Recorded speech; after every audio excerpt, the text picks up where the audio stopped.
Guys, har'a waan tokko isinitti argisiisuuf an deema. Akkam jirtu nagaa qabdanii nagaa kooti galata rabbii bakka jirtanitti nageenya rabbi isiniif haa baay'atu hunduma keessaniif. Har'a urjiin kan koo na wajjin jirti jechuudha. Urjiin agam akka silkii isheen jaallattu osoo argitan jechuudha. Isinittin argisiisa maal akka isheen ilaaluudhaaf akka isheen jirtu. Urjii kun nagaa gaafattaanii jara kan nagaa jirtu jedhi kottu nagaa gaafadhu kottu jirtu jedhi.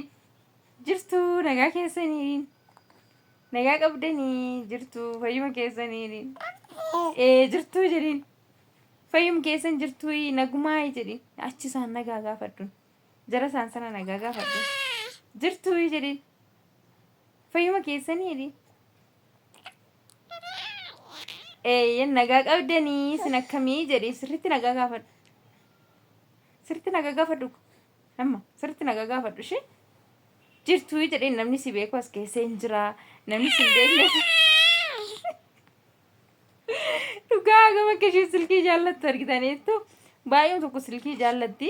Namni bakka daa'imti bara kana dhalachuu qofatti isaan dhiba malee wanti tokko wanti isaan dhibu hin jiru jechuudha. Dhugaa dubbachuudha. Innaa softii baar. Innaa softii dhattee qabachuudhaaf jecha artiyyuu osoo argitanii. Urjii maal goota? Maalinni maa gorortare silkii qabuudha jetteetti barkan ishiin akkas ta'aa jirti. Maalinni dhaqitti qabadhu ishee dhaqi qabadhu dhaqi dafidee bolchee dhaqi qabadhu fudhadhu dhaqitti dhaqi fudhadhu ishee dhaqi fudhadhu. Ana guys egaa akkuma beekamu nuti kaasamuuna kana sirraa banneerraa maaliif akka banneessiin beektu kaasulaayi viidiyoon hojjetanaa jedhanii nu dhorkanii jiru akkuma argitanii guys dubbiin barbaanne daa'ima mucaa duraa kana qabadhe isaan faana falmuu hin barbaanne waan ta'eef garuma seerri na murteetti murtee jedheen deeme jechuudha gara seerichaa'ee. Haa ta'u malee immoo inni iyyuu ta'ee gabaa baay'eetu jira garuma seeratiin iyyuu haalichi haala itti xumuramutu qaba jechuudha. Calliseetii miti inni iyyuu akkam yoo jetta wantichi isaa iyyuu ulfaata akkanatti miti. Namoonni gaa'ila godhateetii jiru waraqaa seera qabeessa kan gara mana murtiirraa kennamuuf qabaachuu qaba. Malee waraqaadhuma ishee mana keessaa mandara keessaa samanaa maalii jedhanii sanaan wantoota barbaade na fudhadha yookiin immoo nan hiradha jechuun hin danda'amu jechuudha. Innaa akkasidha dubbiin egaa akkasitti manni murtiis dhaddacha kanarra taa'ee murteessuu hin danda'udha kan jedhame namoonni waraqaa fuudha gaa'ilaa qabaachuu yoo baatan jechuudha mana murtiirraa kan kennamu. Isin qaban taanaan immoo iyyuu seerri akka itti murteessuun qabuudha kan jedhame kasaaba kanaatiif yuugaa aga ammatti deematuma turre dhumarra ga'ee waraqaan kun gaafatame waraqaa kana immoo nuti hin qabnu waraqaa nuti qabnu maatii biratti kan hidhaasofti baramayyuu urjiin maatii biratti kan samanan maatii wajjin maatiin taa'ee kan nuuf kaa'edha jechuudha. Akka ammaatitti tureera gara waggaa meeqati waggaa 10 waan akkasii geenyeerra. So sababa kana ta'eefuu yeroo sanatti nuti waraqaa isa gandarraa baafamu kana yookiin immoo waraqaa fuudhaa feerummaa kan jedhamu kana hin baafanne jechuudha. Amma yeroo kanatti baasuudhaaf immoo namni tokko dhaqee baasuu hin danda'u immoo baasuu hin barbaanne maaliif bakka darbeera wanti hundinuu firii ta'anii jiraachuu barbaannedha. Firiidhum ta'anii haa jiraatanii nutis immoo firii ta'aatii jirra galata waaqaa'ee wanti nuti bade tokko illee hin jiru kataa jechaatii jirra.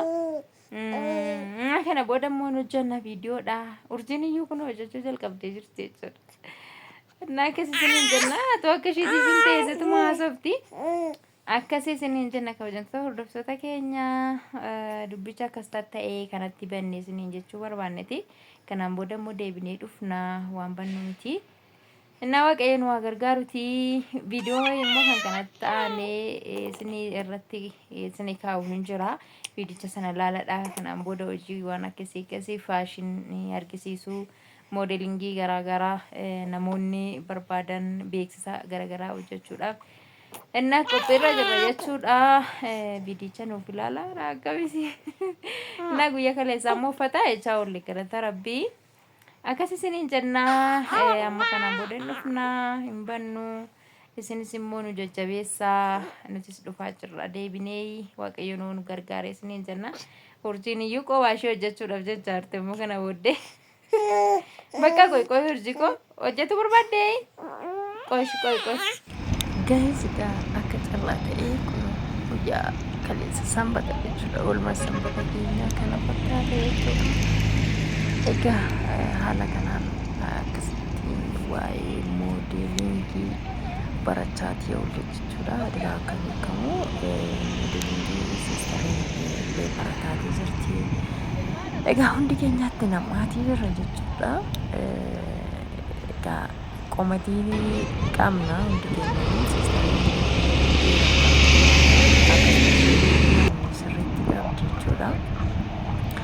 Innaa immoo garuu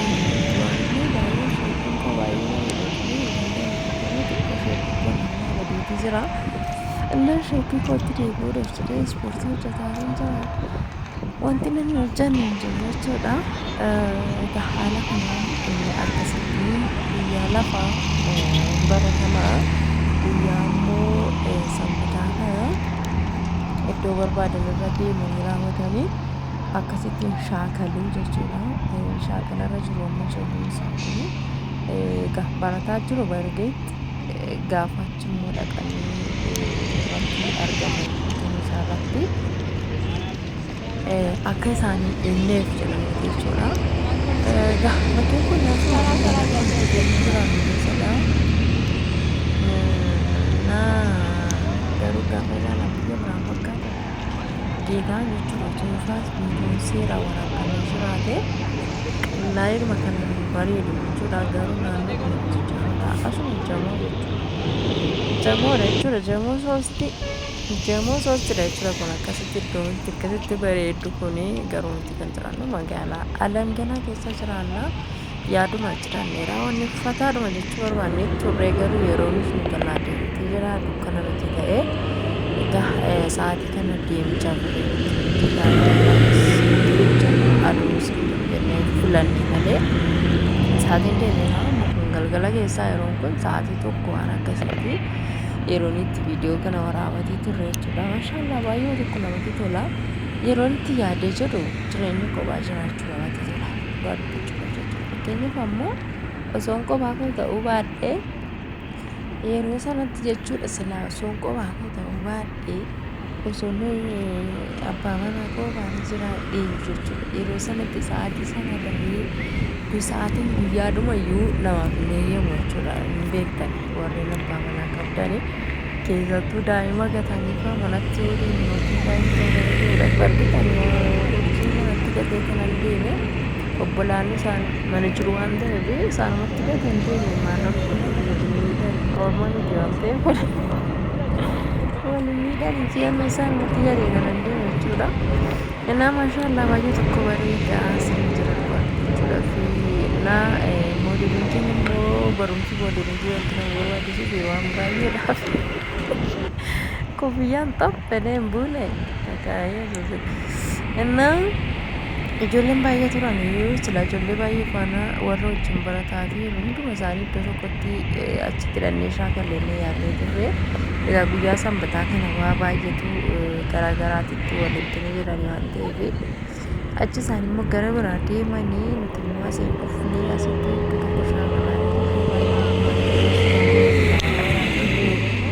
innaa akkasuma immoo wanti bareedu tokko gochaatii turre baay'ee namatti tola.